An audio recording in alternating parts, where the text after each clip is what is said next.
Now it's time for Lefties Losing It, and I regret to inform you that the lefties are getting extra feral, and those within academia who have enabled, emboldened and relentlessly promoted radical left lunacy are getting a glimpse of the monster they've helped create. Watch as this activist student, decked out in a keffiyeh, spits on professors during her graduation ceremony at McGill University in Montreal.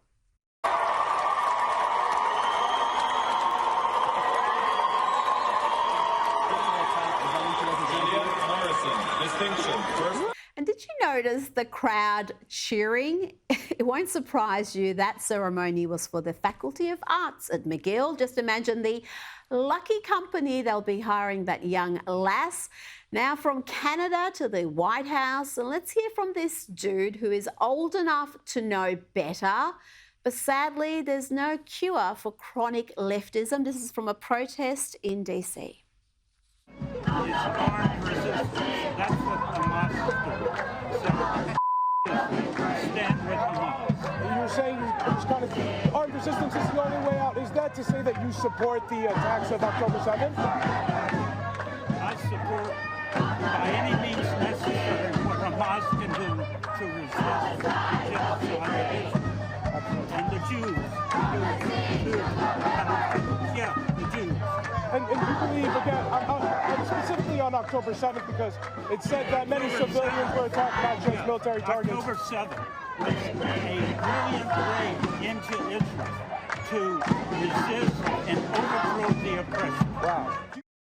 The mask has slipped there. He's not just pretending to be anti-Israel. That is an out-and-out defender of rape, torture and slaughter of innocent people in the name of overthrowing so-called oppressors. As we've discussed many times on this program, these anti-Israel protests are really anti-West protests. They hate America, Australia and the UK just as much as they hate Israel. And when they talk about decolonisation, you should believe them. They weren't raped. That's a lie. We established it was a lie.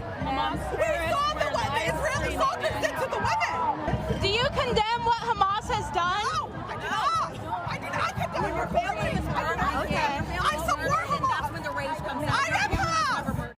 That was also in DC, where we had violent mobs of far-left agitators desecrating monuments, burning the American flag, assaulting law enforcement. It all looked a bit insurrection-y to me.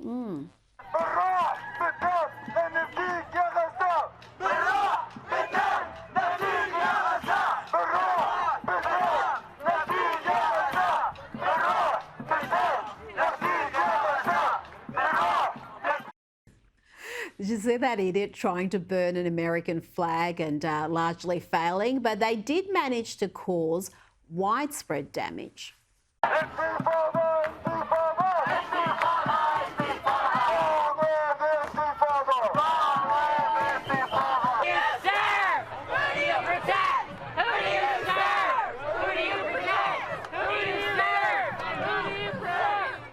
Yep, that's a lone officer being pelted with bottles, trying in vain to protect a monument that is being destroyed as the violent fascist mob call him a fascist. You fascist! You fascist! You fascist! You fascist! You fascist! You fascist! Bless him, he was doing a little dance there for the lefties losing it, who managed to do a great deal of damage over several hours in DC. But don't worry, I'm sure the police chief will deal with it as soon as she finishes marching in the Pride Parade.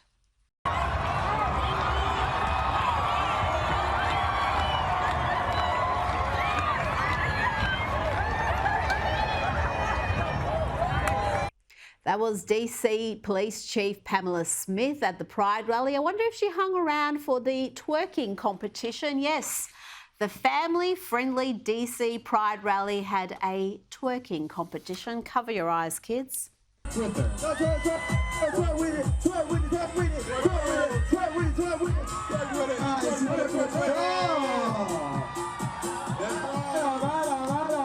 All right. Twerking for Pride.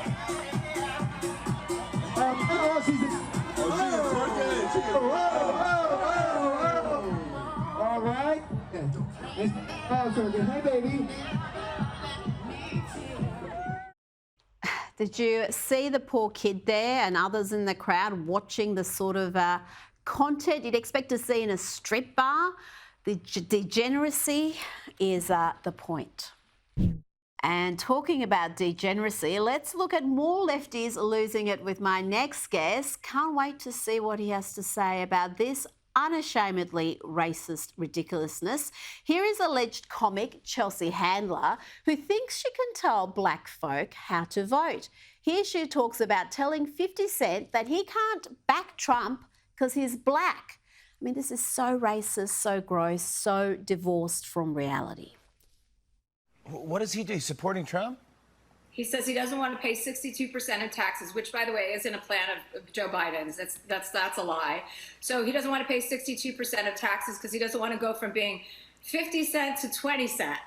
And I had to remind him that he was a black person, so he can't vote for Donald Trump, and that he shouldn't be influencing an entire swath of people who may listen to him because he's worried about his own personal pocketbook. So I haven't heard back from him yet.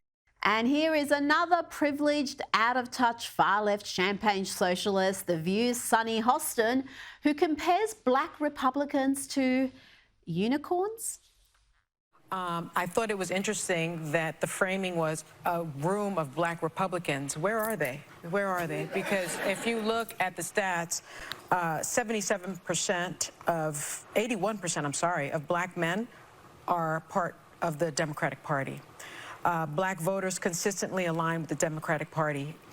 Over 95% of black women are part of the Democratic Party. So these black men that he was speaking with, I'd love to see them. It would be like looking at unicorns. Well, and so I think that the sad thing is, you know, I agree with you, Anna, is that this came from the mouth of a black man, right? And so if you're pandering yourself and your community and your history to a man like Donald Trump, who is a disgraced, one-term, twice impeached, convicted felon, we get to say now, is even more despicable in this country. Talk about a lefty losing it. Joining me now is the host of Prime Time with Alex Stein on Blaze TV. Alex, what do you make of Chelsea Handler and Sunny Hostins and their remarks about black folks supporting Trump? Well, I kind of agree with the View host, Sonny, because, you know, black conservatives are the new counterculture. They kind of are unicorns. And I look at that as a positive term, not a negative term, because people are waking up to the persecution that they've been, you know, facing under Joe Biden. I don't think that's what she meant, Alex. I don't think that's what she meant, Alex.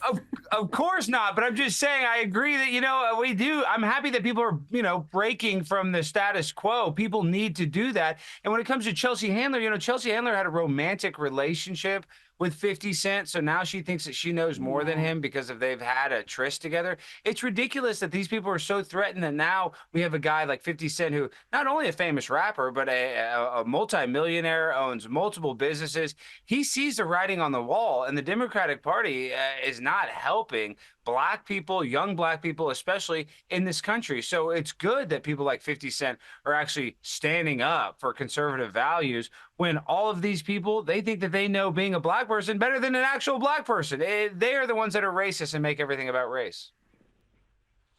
And I think Chelsea Handler was offering certain services to 50 Cent if he promised to back the Democrats. I don't know if that's an incentive, though, right now. Let's not get into that. Let's go to Washington, D.C. and what the hell is happening there, Alex? The chief of the Capitol Police Department is marching with other officers in the city's Pride Parade. Meanwhile, we've got vandals defacing, desecrating monuments outside the White House with seemingly no consequences. And nearly naked women, possibly, holding a twerking competition in front of children at a family-friendly Pride rally. It just seems absurd. At the same time, we've got 3 Washington state teenagers facing felony charges because they left scooter marks on a gay pride mural that was on the ground. Apparently that's a hate crime now, but those who are defacing monuments are just being allowed to go about their business. What is going on in DC, Alex? That's my question to you.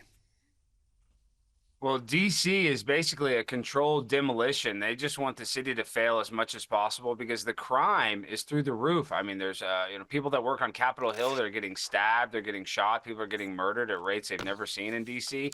And yet, in certain places, they get mad that there's a mural painted on the ground that gets tire marks. It's on the road. That's where tires go. I mean, these people are insane. Yet a monument that's been there hundreds of years, they can just spray paint, they can deface. It's because we have a two-tier justice system that doesn't want to actually solve the problems that they basically created on their own, because all they're doing is they're encouraging these protesters to do this. And why? Because they want us to fight each other so that we don't ever actually try to go after the people that are causing us all these problems here in America. They want to keep us constantly mad. They want Israel versus Palestine always in our face so that we can't ever come to an agreement and actually go after the politicians that are creating legislation that is making our country, basically a lawless hellhole. Absolutely. Whether you're talking Washington, D.C. or Washington State, the place seems to be a clown show at the moment. To try to ruin those kids' lives with felony charges over that, I mean, that is astonishing.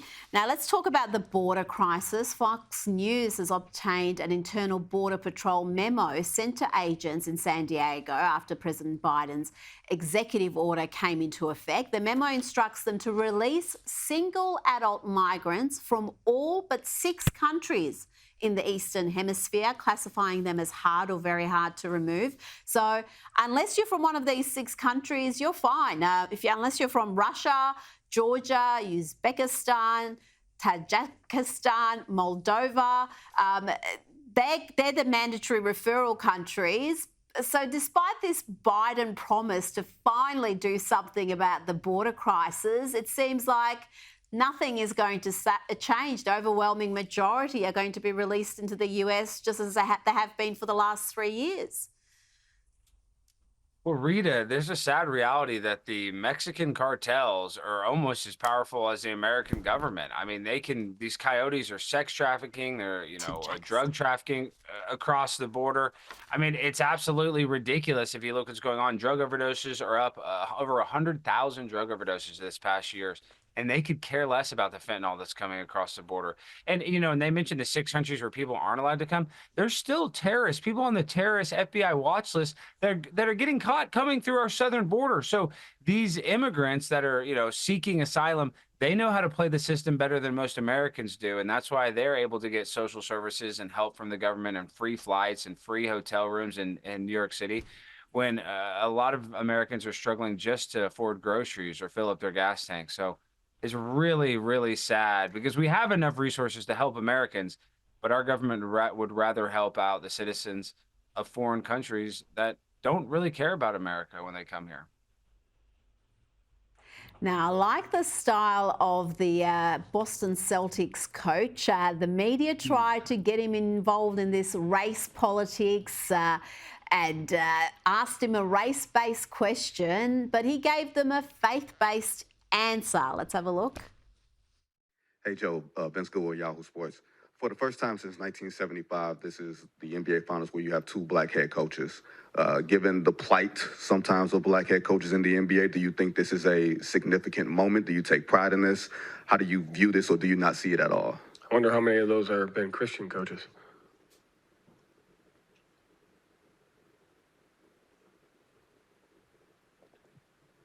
David Aldridge? Oh, I just love the silence there. They were just shocked, Alex. They were expecting some sort of victimhood statement, and instead he asked, how many of them are Christian coaches? Well, you know why they were so silent? Because in the mainstream media, they're not even allowed to basically acknowledge that God is real. So it really threw them for a loop, and we need more people that are actually not afraid of their faith. So that's a great guy speaking for what he believes in, not his race, but, his faith in the Lord. And it's not a first time. I remember not long ago they were asking him about, some royals who were in the crowd, and And he said the only royal family I acknowledge is Jesus and Joseph and Mary. So he sticks to those lines. And that's why he's successful, probably. Alex Stein, we love you. You've behaved yourself in the past week from what I can see. So thank you for that. But I've got my eyes on you because some of your shenanigans of late are going to get you into trouble, son. I know. I'll try to stay out of trouble. I'll be in Las Vegas this week, so we'll see what happens at Las Vegas Pride. Oh, yeah, Pray for me, great. Rita.